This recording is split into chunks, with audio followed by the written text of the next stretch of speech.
Hello friends, स्वागत है आप सभी का हमारे यूट्यूब चैनल से जी ज्ञान पर।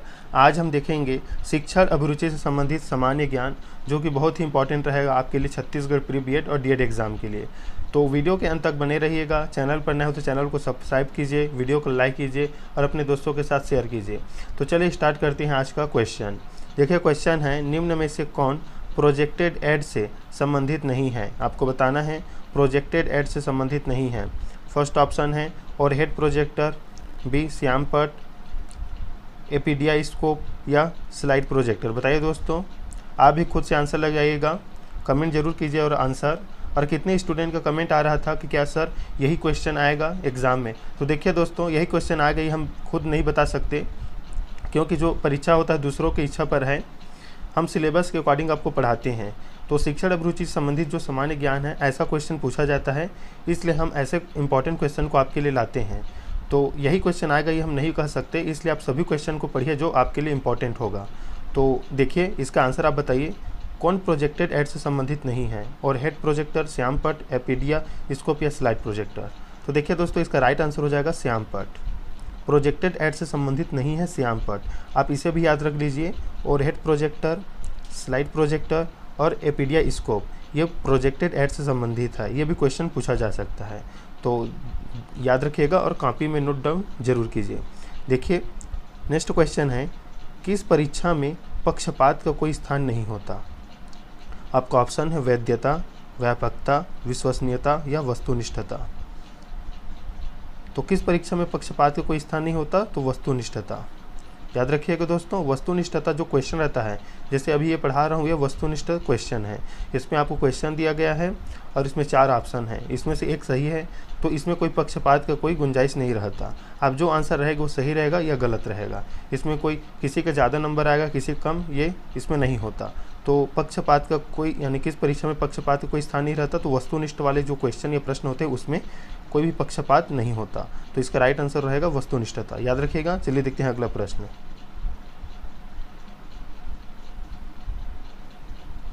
देखिए अगला प्रश्न है, बाल्य अवस्था और युवावस्था के बीच की अवस्था होती है।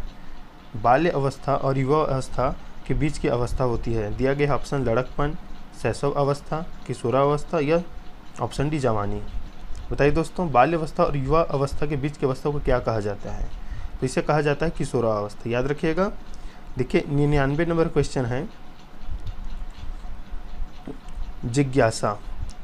जिज्ञासा क्या है आपको बताना है, या जिज्ञासा का अर्थ क्या है?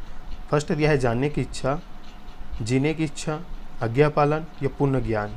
बताइए दोस्तों, तो जिज्ञासा क्या है? जानने की इच्छा। जानने की इच्छा को ही जिज्ञासा कहा जाता है, और जो जानना चाहता है उसे जिज्ञासु। याद रखिएगा। चलिए देखते हैं अगला प्रश्न। देखिए 100 नंबर का क्वेश्चन है, शिक्षण का उद्देश्य है। शिक्षण का उद्देश्य है, आपको दिया गया है ऑप्शन ए फर्स्ट छात्रों को ज्ञान उपलब्ध कराना, विद्यार्थियों को पढ़ने हेतु प्रोत्साहित करना, सी दिया है विद्यार्थियों को अभिप्रेरित करना या ऑप्शन डी उपरोक्त सभी। तो जो शिक्षण का उद्देश्य है तीनों रहता है, तो इसका राइट आंसर हो जाएगा उपरोक्त सभी। याद रखिएगा, उपरोक्त सभी इसका राइट आंसर रहेगा। चलिए देखते हैं अगला प्रश्न।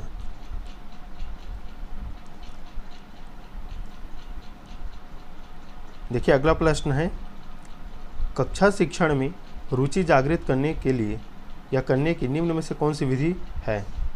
कक्षा शिक्षण में रुचि जागृत करने की कौन सी विधि है, इसमें से आपको बताना है। फर्स्ट दिया है छात्र का अध्ययन, उद्देश्य की स्पष्टता, रुचि मापन या ये सभी। बताइए दोस्तों। तो कक्षा शिक्षण में रुचि जागृत करने का सबसे अच्छा विधि माना गया है उद्देश्य की स्पष्टता। उद्देश्य की स्पष्टता। याद रखिएगा, इसका राइट आंसर रहेगा ऑप्शन बी, उद्देश्य की स्पष्टता। देखिए नेक्स्ट क्वेश्चन है, मूल्य शिक्षा का उद्देश्य विद्यार्थियों में समझ बनाना है। किस चीज़ का समझ बनाना है? मूल्य शिक्षा का उद्देश्य विद्यार्थियों में समझ बनाना है। आपका दिया ऑप्शन नैतिक मूल्य का, सामाजिक मूल्य का, राजनीतिक मूल्य या आर्थिक मूल्य। तो 102 का आंसर हो जाएगा राइट आंसर नैतिक मूल्य का। शिक्षा का उद्देश्य होता है विद्यार्थियों में नैतिक मूल्य जागृत करना। याद रखिएगा, नैतिक मूल्य जागृत करना। तो इसका राइट आंसर रहेगा ऑप्शन ए। चलिए देखते हैं अगला प्रश्न। देखिए अगला प्रश्न है, निम्न में से कौन एक अनौपचारिक संस्था है? अनौपचारिक संस्था है। वर्ग कक्ष, खेल का मैदान, पुस्तकालय या सेमिनार? बताइए दोस्तों। तो अनौपचारिक संस्था है खेल का मैदान, याद रखिएगा, खेल का मैदान अनौपचारिक संस्था में आता है। तो चलिए देखते हैं नेक्स्ट क्वेश्चन। 104 नंबर क्वेश्चन है, उपचारात्मक शिक्षण का कार्य है। उपचारात्मक शिक्षण का कार्य है अनुदेशात्मक, निषेधात्मक, आदेशात्मक या सैद्धांतिक? बताइए दोस्तों, इसका राइट आंसर क्या रहेगा? उपचारात्मक शिक्षण कार्य क्या है? तो इसका राइट आंसर हो जाएगा अनुदेशात्मक, याद रखिएगा, अनुदेशात्मक। उपचारात्मक शिक्षण का प्रमुख कार्य है अनुदेशात्मक। चलिए देखते हैं अगला प्रश्न।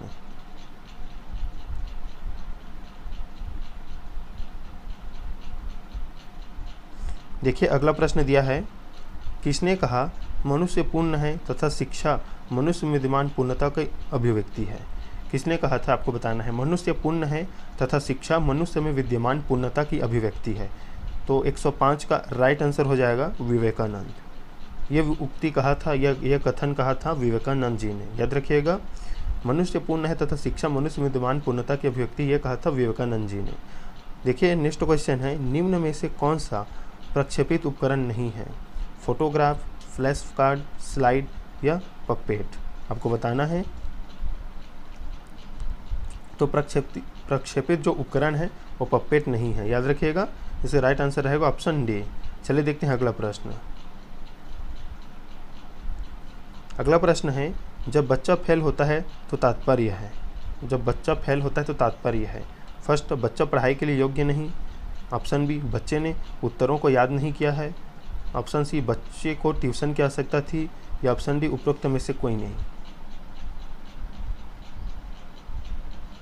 तो इसका राइट आंसर हो जाएगा, जब बच्चा फेल होता है तो इसका तात्पर्य है उपरोक्त में से कोई नहीं, ये नहीं रहेगा। जब बच्चा फेल हो जाता है तो उसका कोई दूसरा कारण होगा, लेकिन ये तीनों कारण नहीं हो सकता। बच्चा पढ़ाई के लिए योग्य नहीं, बच्चे ने उत्तरों को याद नहीं किया, बच्चे को ट्यूशन की आवश्यकता थी, ये उचित कारण नहीं है। कि कोई दूसरा जो कारण होगा वो बच्चा का फेल होने का कारण रहेगा, लेकिन ये जो तीनों कारण हैं वो उस श्रेणी के नहीं है जो इसे आंसर लगाया जाए, इसलिए इसका राइट आंसर रहेगा उपरोक्त में से कोई नहीं। चलिए देखते हैं अगला प्रश्न।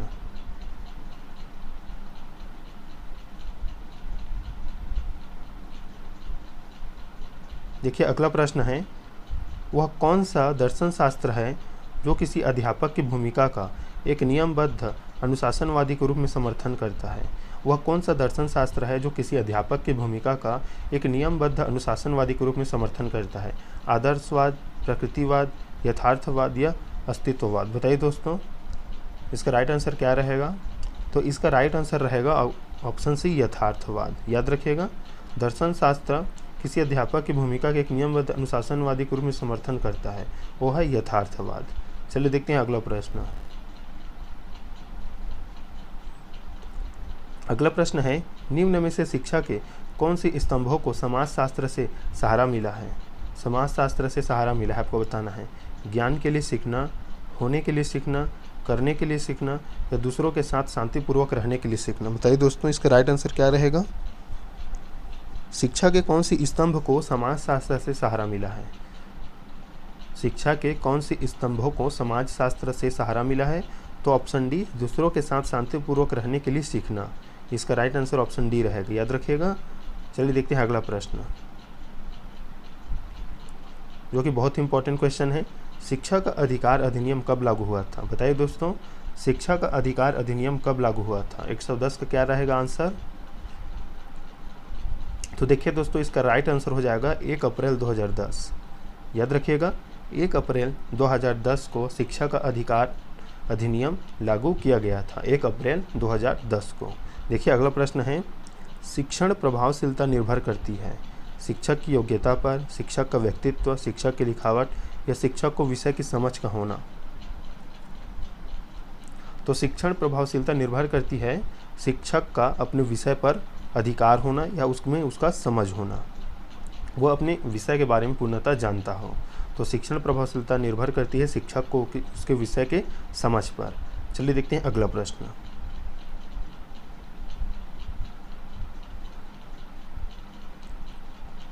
देखिए अगला प्रश्न दिया है, गणित का एक अध्यापक कक्षा में कुछ प्रश्न कराता है तथा इसके बाद छात्रों को पुस्तक में दी गई समस्याओं को हल करने के लिए कहता है।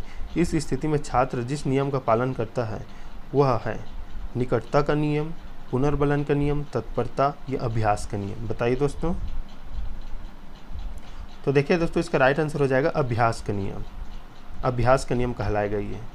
जब कोई अध्यापक कुछ क्वेश्चन कराने के पश्चात छात्रों को पुस्तक में दी गई समस्याओं को हल करने के लिए कहता है तो वह अभ्यास का नियम है, मतलब अभ्यास कराता है। कोई भी शिक्षक अपने स्टूडेंट को अभ्यास कराता है अपनी कक्षा में तो ये कहलाएगा अभ्यास का नियम। चलिए देखते हैं अगला प्रश्न। देखिए अगला प्रश्न दिया गया है, भारत में शिक्षा के इतिहास में निम्नलिखित महत्वपूर्ण प्रभावों को कालिक क्रम में प्रदर्शित करें। आपको बताना है कि कौन से कालक्रम सही दिशा में है, आपको एक जमाना है इसको, मतलब कि कौन सा जो काल है या ये जो महत्वपूर्ण कार्य है या शिक्षा के इतिहास में जो हुआ है वो किस तिथि को हुआ है उसे बताना है आपको। तो 113 का जो राइट आंसर हो जाएगा ऑप्शन देखिए बी हो जाएगा। फर्स्ट रहेगा 2 धर्म, फिर आएगा राजनीति, फिर रहेगा प्रजातंत्र, फिर आधुनिकीकरण। धर्म, राजनीति, प्रजातंत्र और आधुनिकीकरण, याद रखिएगा। इस प्रकार से इसका जो कालिक क्रम है वो प्रदर्शित करेंगे। सबसे पहले धर्म, राजनीति, प्रजातंत्र और आधुनिकीकरण। तो इसका राइट आंसर रहेगा बी। चलिए देखते हैं अगला प्रश्न।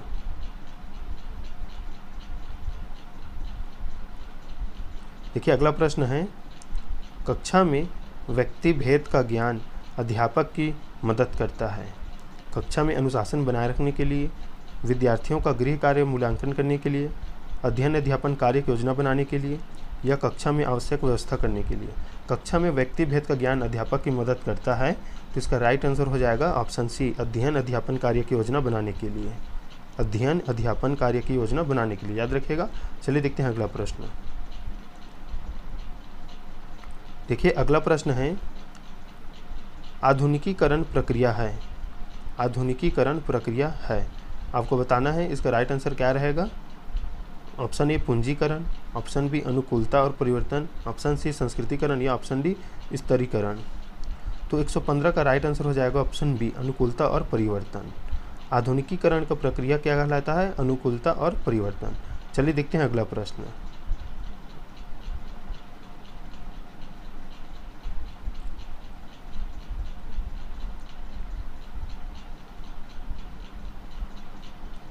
देखिए अगला प्रश्न दिया है, मिड डे मील कार्यक्रम प्राथमिक विद्यालयों के लिए इस विचार से प्रारंभ किया गया था। नामकरण संख्या बढ़ाने के लिए, समुदाय को शामिल करने के लिए, अध्यापकों को व्यस्त करने के लिए, रोजगार बढ़ाने के लिए। मिड डे मील कार्यक्रम प्राथमिक विद्यालयों के इस विचार से प्रारंभ किया गया था, आपको बताना है। तो 116 का राइट आंसर हो जाएगा नामकरण संख्या बढ़ाने के लिए, याद रखिएगा। मिड डे मील कार्यक्रम का मुख्य उद्देश्य था नामकरण संख्या बढ़ाने के लिए। चलिए देखते हैं अगला प्रश्न। निम्न में से कौन से शिक्षक को आप अत्यधिक पसंद करेंगे। पाबंद, शोध अभिक्षमता रखता हो, प्यारा और उच्च आदर्शात्मक दर्शन हो, जो अक्सर अपने विद्यार्थियों को अभिनंदित करें। बताइए दोस्तों। तो वे शिक्षक सबसे आप स्टूडेंट के नाते उन्हें सबसे ज़्यादा आप पसंद करेंगे जो शोध अभिक्षमता रखता हो, मतलब सृजनात्मकता का गुण रखता हो, रचनात्मकता का गुण रखता हो और शोध अभिक्षमता का गुण रखता हो। तो इसका राइट आंसर रहेगा ऑप्शन बी। चलिए देखते हैं अगला प्रश्न। अगला प्रश्न इंपॉर्टेंट है। देखिए यहाँ पर पूछा गया है SCERT की स्थापित हुआ था। आपको बताना है SCERT की स्थापना जो है कब हुआ था। फर्स्ट है 1988, 1999, 2000 या 2001। तो इसका राइट आंसर हो जाएगा 1988। SCERT का स्थापना हुआ था 1988 ईस्वी में या 88 सन में, याद रखिएगा। देखिए 19 नंबर क्वेश्चन है, 119 नंबर का। प्रयोजन विधि प्रतिपादित की है, किसने किया है। प्रयोजन विधि किसने दिया है, आपको बताना है। फर्स्ट है विलियम जेम्स ने, किलपैट्रिक ने, जॉन डेवी ने या जॉन लॉक ने। बताइए दोस्तों। तो प्रयोजन विधि दिया है किलपैट्रिक ने, याद रखिएगा। 119 का 20 का राइट आंसर रहेगा किलपैट्रिक। प्रयोजन विधि प्रतिपादित की है किलपैट्रिक ने। चलिए देखते हैं अगला प्रश्न जो कि तो देखते हैं अगला प्रश्न। देखिए 120 नंबर क्वेश्चन है और ये इस वीडियो का लास्ट क्वेश्चन है। देखिए निम्न में से कौन सा एक शिक्षण का बेहतर तरीका है। ऑप्शन है व्याख्यान और श्रुति लेख, ऑप्शन बी सेमिनार और प्रयोजन, ऑप्शन सी सेमिनार और श्रुति लेख, ऑप्शन डी श्रुति लेख और प्रदत्त कार्य। बताइए दोस्तों, एक शिक्षण का बेहतर तरीका क्या हो सकता है पढ़ाने का? आप इसका आंसर आप कमेंट कीजिए, मैं इसे बाद में कमेंट कर बता दूंगा इसका राइट आंसर क्या रहेगा, आप ज़रूर कमेंट कीजिए। तो इसी प्रकार के इंपॉर्टेंट जीके के लिए हमारे चैनल को जरूर सब्सक्राइब कीजिए और जो पुराने वीडियो हैं उन्हें जाकर ज़रूर देख लीजिए, क्योंकि रिपीट करना या रिवीजन करना बहुत ही आवश्यक है। ज़रूर देखें एक बार जाकर उन सभी वीडियो को, क्योंकि आपके एग्ज़ाम नज़दीक है। और